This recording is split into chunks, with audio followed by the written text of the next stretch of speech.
ನಾನಿವತ್ತು ಸಿಂಪಲ್ಲಾಗಿ capsicum egg rice ಮಾಡ್ತಾ ಇದ್ದೀನಿ. ಎಲ್ರಿಗೂ ನಮಸ್ಕಾರ. Welcome to RPSL family.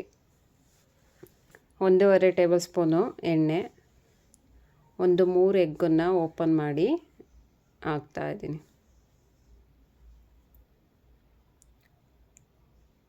ಸ್ವಲ್ಪ ಸಣ್ಣುಪ್ಪು, ಸ್ವಲ್ಪ ಖಾರದ ಪುಡಿ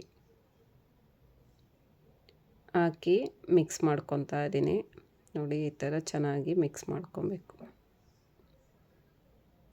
ಇದು ವಿಡಿಯೋ ಲೆಂತೇ ಆಗುತ್ತೆ ಅನ್ನೋದಕ್ಕೆ ಸ್ವಲ್ಪ ಶಾರ್ಟಲ್ಲಿ ತೋರಿಸಿದ್ದೀನಿ.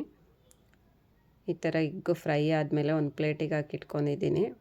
5-6 ಟೇಬಲ್ ಸ್ಪೂನು ಎಣ್ಣೆ, 1 ಕ್ಯಾಪ್ಸಿಕಮ್ಮು, ಸ್ವಲ್ಪ ಕ್ಯಾಬೇಜು ಸಣ್ಣ ಸಣ್ಣದಾಗಿ ಕಟ್ ಮಾಡಿ ಇಟ್ಕೊಂಡಿದ್ದೆ ಹಾಕಿ ಫ್ರೈ ಮಾಡ್ಕೊತಾ ಇದ್ದೀನಿ. ಇದು 1-2 ನಿಮಿಷ ಫ್ರೈ ಆಗಬೇಕು. ಫ್ರೈ ಆಗಿದೆ. ಶುಂಠಿ, ಬೆಳ್ಳುಳ್ಳಿ, ಪುದೀನ, ಕೊತ್ತಂಬರಿ ಸೊಪ್ಪು ಪೇಸ್ಟ್ ಮಾಡಿ ಇಟ್ಕೊಂಡಿದ್ದೆ ನಾನು. ಅದನ್ನು 3 ಟೇಬಲ್ ಸ್ಪೂನು ಹಾಕ್ತಾಯಿದ್ದೀನಿ.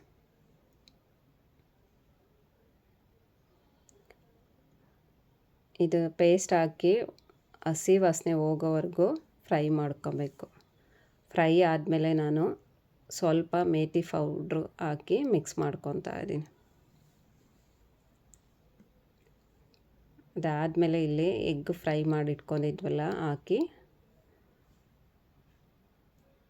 ಮಿಕ್ಸ್ ಮಾಡ್ಕೊತಾ ಇದ್ದೀನಿ. ಸ್ವಲ್ಪ ಅರ್ಧ ಟೇಬಲ್ ಸ್ಪೂನು ಖಾರದ ಪುಡಿ,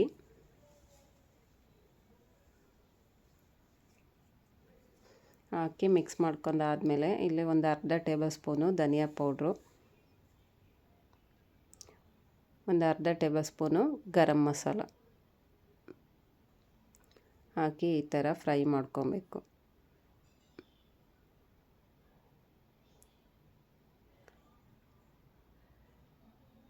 ಈಗ 1 ಟೇಬಲ್ ಸ್ಪೂನು ಉಪ್ಪು ಹಾಕಿ ಮಿಕ್ಸ್ ಮಾಡ್ಕೊತಾ ಇದ್ದೀನಿ. ಮೊದಲೇ ಅನ್ನ ಮಾಡಿ ಇಟ್ಕೊಂಡಿದ್ದೆ. ಈಗ 1 ಪ್ಲೇಟಷ್ಟು ಅನ್ನ ಹಾಕಿ ಮಿಕ್ಸ್ ಮಾಡ್ಕೊತಾ ಇದ್ದೀನಿ. ಈ ಥರ ಸ್ಪೂನಿಂದ ನೀಟಾಗಿ ಸ್ಮ್ಯಾಶ್ ಮಾಡ್ಕೊತಾ ಇದ್ದೀನಿ. ಉಂಡುಂಡೆ ಥರ ಇರಬಾರ್ದು, ನೀಟಾಗಿ ಕಲಿಸ್ಕೊಬೇಕು.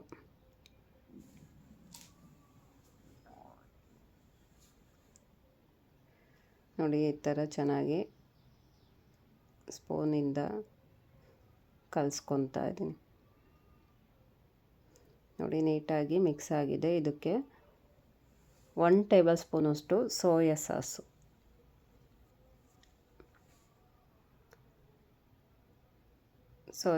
ಹಾಕಿ ಮಿಕ್ಸ್ ಮಾಡ್ಕೊತಾ ಇದ್ದೀನಿ.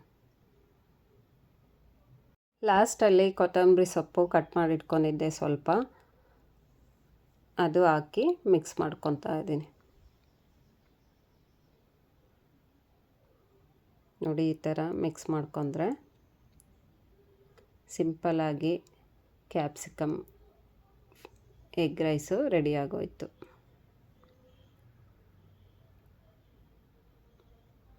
ನಿಮಗೂ ಇಷ್ಟ ಆಗಿದೆ ಅಂದ್ಕೊತೀನಿ. ಇಷ್ಟ ಆದರೆ ಒಂದು ಲೈಕ್ ಮಾಡಿ, ಕಮೆಂಟ್ ಮಾಡಿ, ಶೇರ್ ಮಾಡಿ. Thank you for watching.